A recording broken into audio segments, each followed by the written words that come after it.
સિદ્ધપુર ફૂલપુરા પ્રાથમિક શાળાનો આ રોડ છે। આ રોડની હાલત જુઓ તો એવી હાલત ખરાબ છે, ખાડા એવા ખાડા કે લગભગ આ રોડની અહીંયા જો કોઈ પટકાય તો બિચારા કોઈ ગાડીવાળાનો મોટો ખર્ચો આવે। 9-9 ઇંચના ખાડા અહીંયાથી દિવસ દરમિયાન અલગ અલગ ગામડાના હજારો લોકો પસાર થાય અહીંયાથી। આ બાજુના ઘણા બધા ગામડાઓના ગણેશપુરા, કલ્યાણા ઘણા ગામના લોકો અહીંયાથી પસાર થાય, પણ પ્રશાસન આ બાબતે બિલકુલ જાગૃત નહીં। આ જુઓ, આ પાઇપલાઇન નગરપાલિકા દ્વારા નાખવામાં આવેલું આ સારો રોડ તોડ્યા પછી એને રિપેરિંગ નહીં કરાયો।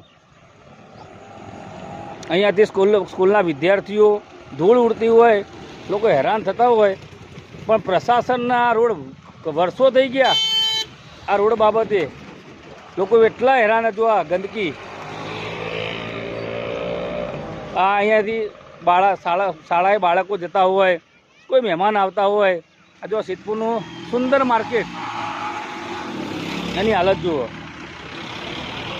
જો નગરપાલિકાએ ડમ્પિંગ, હવે નગરપાલિકા સિદ્ધપુરના વર્તમાન બોર્ડની અંદર એક નવી વસ્તુ જબરજસ્ત આવી કે ઠેર ઠેર ડમ્પિંગ સાઇડ જ બનાવી દેવાના, દરેક સોસાયટીના નાકે ડમ્પિંગ સાઇડે જો આ જે હેર કટિંગના જે વાળ પણ અહીંયા નાખીને આ ગાય જે ખાતી હોય, ખરેખર આપણે સૌ પાપના ભાગીદાર ના બનીએ।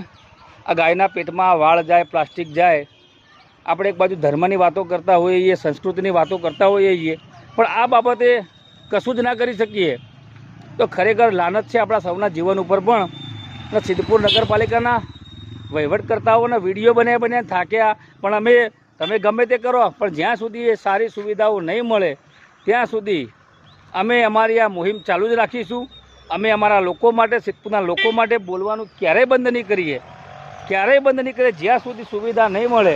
હવે જો આ કેવી ધૂળ ઉડે છે, આ લોકોના આરોગ્ય સામે કેટલો ખતરો ઊભો થાય, કહેવું કોને? વાહ સિદ્ધપુર નગરપાલિકાના વહીવટકર્તાઓ, વાહ।